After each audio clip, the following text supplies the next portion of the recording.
में हुई थी। रेणुका बहुत ही आलसी लड़की थी।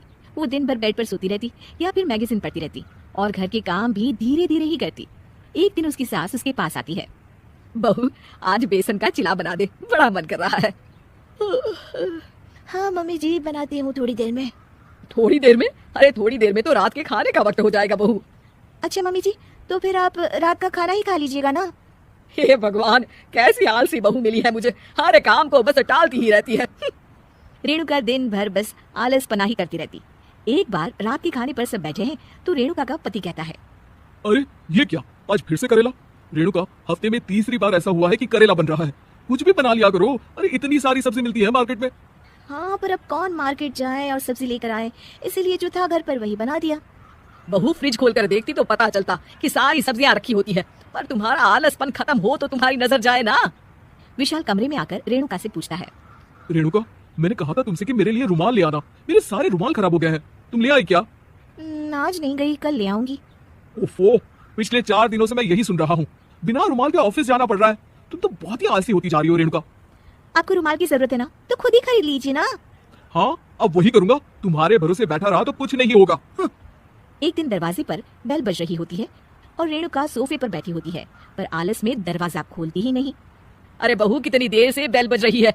क्या कानों में रुई डालकर बैठी हो जो सुनाई नहीं दे रही बेल? मम्मी जी, अब आप आ ही गई हैं तो आप ही खोल दीजिए ना दरवाजा। क्यों मुझे ताना मारकर और देर कर रही हैं? अरे वाह, उल्टा चोर कोतवाल को डांटे। सास दरवाजा खोलती है तो उसकी पड़ोसन दरवाजे पर खड़ी होती है। दरवाजा खोलने में इतनी देर क्यों हो गई? सब सो गई थी क्या? और ये भी कोई वक्त है क्या सोने का? हाँ? अरे नहीं नहीं, ऐसी कोई बात नहीं है। आइए आइए, आप लोग अंदर आइए। ओफो, इन सबको भी अभी आना था। अब मम्मी जी लगा देंगी मेरी ड्यूटी किचन में। बहू पकोड़े तल दे, बहू चाय बना दे। अरे बहू, सो गई क्या? कब से आवाज दे रही हूँ, जा चाय बना कर ले आ। हाँ मम्मी जी, अभी जाती हूँ थोड़ी देर में। सास रेणुका को आंख दिखाती है। मतलब थोड़ी ही देर लगेगी चाय बनाने में, अभी ले आती हूँ, बस झटपट। रेणुका रसोई में जाती है और इसी आलसीपन में वो चीनी की जगह नमक डाल देती है। जैसे ही सब चाय का घूंट भरते हैं, चाय थूक देते हैं। थू थू थू, ये कैसी चाय बनाई है तूने रेणुका? इसमें तो सारा नमक भरा है। हाँ, और ये पकोड़े, इसमें इतनी मिर्च है कि मेरी तो हालत ही खराब होगी खाकर। और रेणु जी, आपकी खातिरदारी में पहले तो कभी कोई कमी नहीं रहती थी, और जब से आपकी ये बहू आई है ना, मामला कुछ गड़बड़ा सा गया है।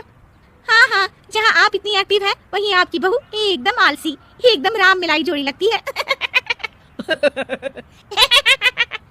अच्छा जी, चलते हैं अब। नमक वाली चाय पिलाने के लिए बहुत बहुत शुक्रिया। सब वहाँ से चले जाते हैं। अरे तूने तो मेरी नाक ही कटा दी बहू। वे लोग क्या सोच रहे होंगे मेरे बारे में? मम्मी जी, मैंने तो शक्कर ही डाली थी, पता नहीं नमक कैसे बन गई शक्कर। शक्कर नमक नहीं बना बहू रानी, तुम्हारा ये जो आलसपना है ना, ये उसी का नतीजा है। सॉरी मम्मी जी, अब मैं ये आलसपन छोड़कर सारे काम अच्छे से मन लगाकर करूंगी।